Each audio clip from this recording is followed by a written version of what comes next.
Bismillahirrahmanirrahim. Assalamualaikum warahmatullahi wabarakatuh. Bertemu lagi dengan channel Biru Langit 01.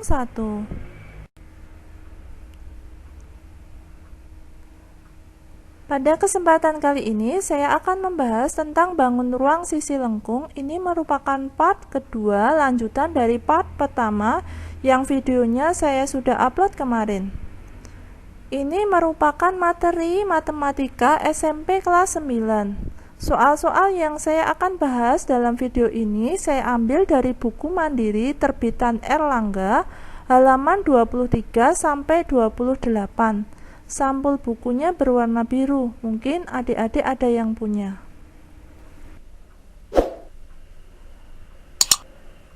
Sebelum dilanjut, jangan lupa di-subscribe, di-like, di-share, dan dinyalakan loncengnya.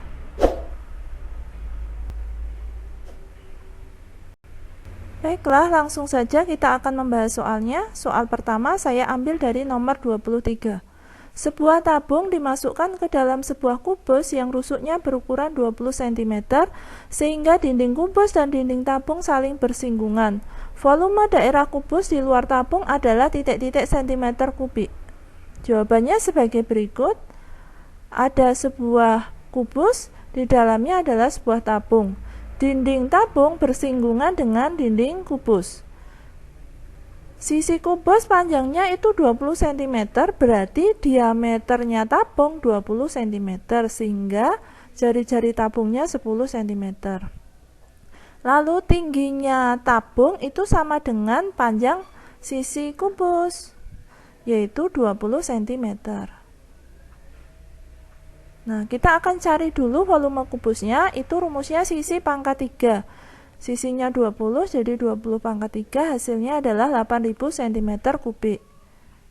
Lalu volume tabungnya adalah pi R kuadrat kali T, pi-nya itu 3,14, jari-jarinya tabung itu 10, jadi 10 kali 10 kali tingginya tabung itu 20, satuannya cm3. Jadi itu kalau dikalikan hasilnya 6280 cm3. Nah, volume daerah kubus di luar tabung sama dengan volume kubus dikurangi dengan volume tabung, yaitu 8000 dikurangi 6280. Hasilnya adalah 1720 cm3. Soal berikutnya adalah soal nomor 25.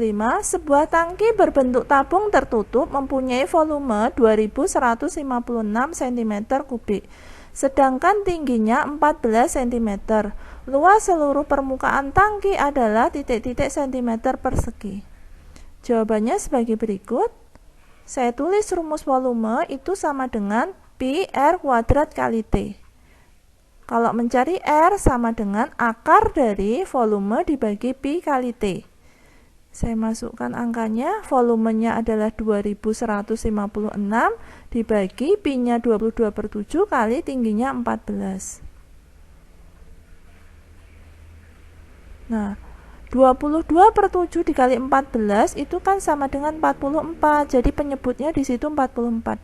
2156 dibagi 44 sama dengan 49. Nah, akar dari 49 itu sama dengan 7. Lalu luas permukaan tabung rumusnya 2 pi R dikali R ditambah T. Saya masukkan angkanya 2 kali 22/7 kali R-nya 7 dikali R-nya 7 ditambah tingginya 14. Nah, 2 kali 22/7 kali 7 itu kan 44 dikali yang dalam kurung 7 ditambah 14 itu 21. 44 dikali 21 itu hasilnya 924 cm persegi. Jadi luas permukaan tangki adalah 924 cm persegi. Soal berikutnya adalah soal nomor 30. Pak Rudi mengisi 3 buah drum minyak tanah yang berukuran sama dengan panjang diameter 8,4 dm dan tinggi 12 dm. Jika harga minyak tanah Rp6.000 per liter, maka diasumsikan bahwa Pi-nya sama dengan 22/7. Harga minyak tanah seluruhnya adalah, jawab, volume tabung itu rumusnya adalah 1/4 kali Pi kali D kuadrat kali tinggi. Karena ini ada 3 drumnya yang berbentuk tabung, sehingga depannya itu dikali 3. Saya masukkan angkanya 3 kali 1/4 dikali Pi-nya 22/7 kali 8,4 desimeter dikali 8,4 desimeter kali tingginya 12 desimeter. Itu kalau dihitung adalah 1995,84. Kenapa satuannya liter? Itu kan aslinya satuannya dm kubik. Dm kubik itu sama dengan liter. Harga minyak itu sama dengan 1995,84 dikali harga per liternya kan 6.000, jadi dikali 6.000. Kalau dihitung adalah 11.975.040. Jadi harga minyak sama dengan 11.975.040 rupiah. Selanjutnya adalah soal nomor 53. Perhatikan gambar di samping. Nah, ini gambarnya. Gambar di samping adalah kap lampu dengan jari-jari lingkaran atas 7 cm dan lingkaran bawah 14 cm. Jika lebar kap lampu 25 cm, maka luas bahan yang diperlukan untuk membuat kap lampu tersebut adalah titik-titik cm persegi. Jawabannya sebagai berikut. Nah, ini kapnya saya akan belah, terus itu kalau dilihat dari depan adalah berbentuk segitiga, siku-siku. Nah, ini saya akan bagi menjadi 2 seperti ini. Saya beri huruf A, B, C, D, E. Lalu ukurannya saya masukkan, ini belum diketahui. Ininya 7 cm, ininya 14 cm, dan yang sini adalah 25 cm. Nah, kita ingat bahwa ada dulu pelajaran tentang kesebangunan. Jadi ini kita pakai prinsip kesebangunan untuk mencari nilai X. X dibagi 7 sama dengan X plus 25 dibagi 14. Jadi panjang AC dibagi panjang BC sama dengan panjang AE dibagi panjang DE. Dulu di bab tentang kesebangunan pernah dibahas tentang ini. Lalu menjadi seperti ini. Kenapa bawahnya menjadi 1 dan 2? Nah, 7 itu saya bagi 7 menjadi 1 dan 14 saya bagi 7 menjadi 2, sehingga penyebutnya itu 1 dan 2. Lalu saya akan kali silang menjadi seperti ini. 2 dikali X, 2 yang bawah kanan bawah itu saya kalikan dengan kiri yang atas, jadi 2X. Lalu angka 1 yang bawah kiri saya kalikan dengan angka X plus 25 yang kanan atas, sehingga menjadi X plus 25. 2X sama dengan X plus 25. Nah, X-nya sama dengan 25. Kenapa menjadi seperti itu? 2X dikurangi X itu kan sama dengan X. Nah, ruas kanannya tinggal angka 25. Nah, X itu sebagai panjang garis pelukis untuk kerucut yang kecil. Nah, kita cari luas selimut kerucut besar. Jadi selimut kerucut besar itu kerucut keseluruhan. Itu rumusnya adalah Pi kali R kali S. Pi-nya 22/7 kali R-nya adalah 14, pakai yang bawah itu, dikali S-nya adalah AX ditambah 25. Jadi panjang AE itu S-nya adalah 50. Jadi hasilnya adalah 2200 cm persegi. Luas selimut kerucut yang kecil itu rumusnya Pi kali R kali S. R-nya beda dengan R yang tadi. Kalau R tadi itu 50, kalau R yang ini itu besarnya adalah 7 cm, sedangkan S yang ini itu besarnya adalah 25. Jadi kita nulisnya 22/7 kali 7 kali 7 kali 25 sama dengan 550 cm persegi. Luas selimut kerucut yang kecil itu selimut kerucut yang tidak diarsir yang ada di bagian atas itu. Nah, luas kap lampu itu sama dengan berarti luas selimut kerucut yang besar dikurangi luas selimut kerucut yang kecil. Jadi 2200 cm persegi dikurangi 550 cm persegi. Nah, hasilnya adalah 1650 cm persegi. Jadi luas bahan yang diperlukan untuk membuat kap lampu tersebut adalah 1650 cm persegi.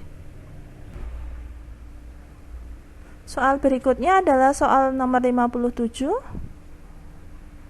Sebuah kerucut dibuat dari juring lingkaran di samping. Nah, itu ada juring lingkaran, panjang jari-jarinya 15 cm, besar sudut pusatnya 216 derajat. Panjang jari-jari kerucut tersebut adalah titik-titik cm. Jawabannya sebagai berikut. Nah, itu juring lingkaran itu kalau dilipat akan menjadi sebuah kerucut. Nah, kita akan mencari panjang jari-jari kerucut yang dibentuk. Nah, berarti luas juring lingkaran itu kan sama dengan luas selimut kerucut. Rumus luas juring lingkaran itu alfa per 360 derajat dikali pi dikali RL. RL itu panjang jari-jari lingkaran dikali RL lagi, yaitu panjang jari-jari lingkaran, sama dengan luas selimut kerucutnya adalah pi dikali RK. RK itu jari-jari kerucut dikali SK. SK itu panjang garis pelukis kerucut, dengan nilai RL sama dengan SK, yaitu jari-jari lingkarannya itu akan sama dengan panjang garis pelukisnya kerucut. Nah, ini kita coret P-nya kiri kanan karena sama. RL-nya saya akan coret dengan SK karena nilai RL sama dengan SK. Sehingga yang tersisa adalah RK sama dengan alfa per 360 derajat dikali RL. Jadi panjang jari-jari kerucut sama dengan alfa per 360 derajat dikali panjang jari-jari lingkaran.